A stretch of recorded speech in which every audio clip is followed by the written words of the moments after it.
would like to invite you to watch the English and Chinese programs on essential television channels of Donai Province. On February the 20th, in Hanoi, the inspection team of the Politburo and the Secretariat held a conference to announce the decisions to establish inspection teams in 2025 for the Government Party Committee and the National Assembly Party Committee.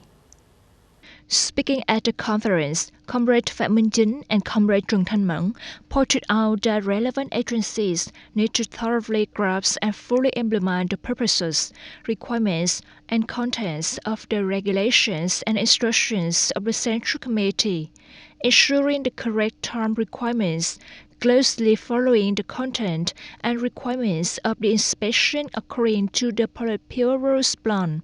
The inspection needs to ensure democracy, objectivity, seriousness, efficiency, practicality, avoiding formality, in accordance with the principles and regulations of the party and the inspection process of the Politburo and the Secretariat.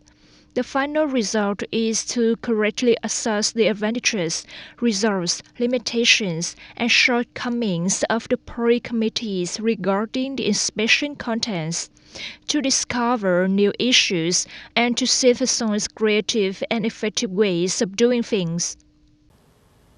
On February 20th, Vice Chairman of Donai Provincial People's Committee Hồ Văn Hà listened to the preliminary report of relevant departments and units on the elevated road projects along National Highway 51 from Vũng Tàu intersection to Gate 11, Biên Hòa City.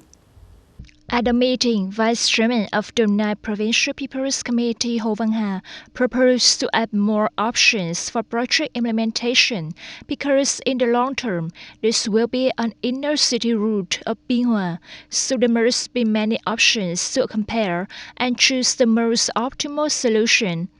The leader of the Provincial People's Committee also emphasized that the route must ensure traffic factors and urban aesthetics and architecture. For Biên Hòa City, it is necessary to review the planning and reorganize traffic at the roundabout intersections of Gate 11 and Vũng Tàu four-way intersection to make it more suitable.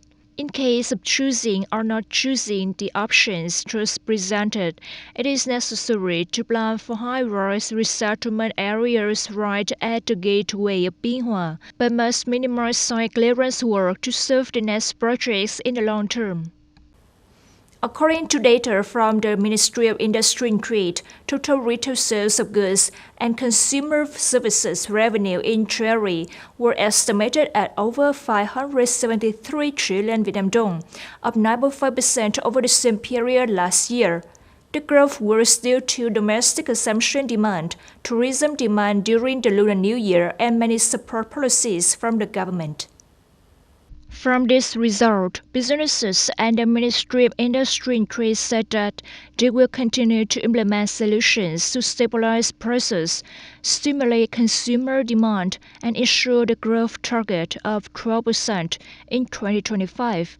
According to calculations by retailers, consumers' shopping baskets during the recent Lunar New Year clearly showed a trend of buying essential goods, affordable prices, and many promotions.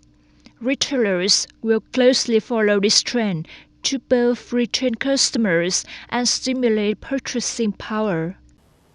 Shrimp continues to be the strongest growing commodity in early 2025, with export value of more than $273 million USD, accounting for more than 35% of total seafood export turnover. According to the Vietnam Association of Seafood Exporters and Producers (VASEP), Vietnam's shrimp exports this year are targeted to reach an export turnover of 4 to 4.3 billion USD. VASEP believes that exports in this item will grow thanks to adjustments in production strategies and expansion of potential export markets such as Australia, the Middle East, the UK, South Korea, and so on. However, competitive pressure from the world's leading shrimp-producing countries remains very high. In addition, strict regulations from the US and EU markets on traceability and quality standards further force Vietnamese exporters to improve their competitiveness.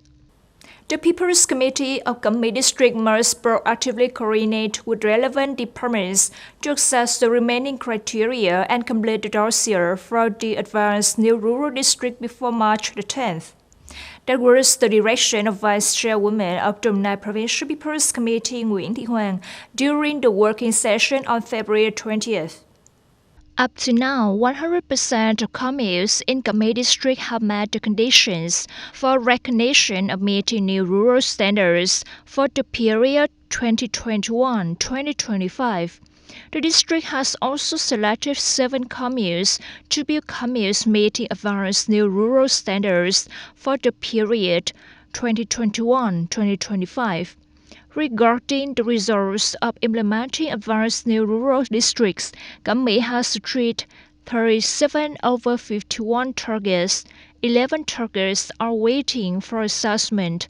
Additional supporting documents and 3 targets have not been achieved. This year, we have also allocated capital to upgrade new rural areas. Making them green, clean, and beautiful is a continuous work. At the meeting, the departments and branches also proposed many solutions to have the locality soon complete the criteria that have not been met. In particular, special attention was paid to the security and order criteria. At the meeting, Vice Chairwoman of the Provincial People's Committee Nguyễn Thị Hoàng requested Cam Mai District to focus on reviewing the progress of implementing the criteria and completing the dossier to send to the Superior for appraisal before March the 10th. Cam Mai District People's Committee plays a key role, but its responsibility is still slow. Up to now, the dossier has not been sent, requesting the District People's Committee to urge and complete the criteria, especially regarding security and order. Ms. Nguyễn Thị Hoàng also requested Cam Mai District to speed up the progress of projects, build model residential areas, model roads to create a highlight for the locality.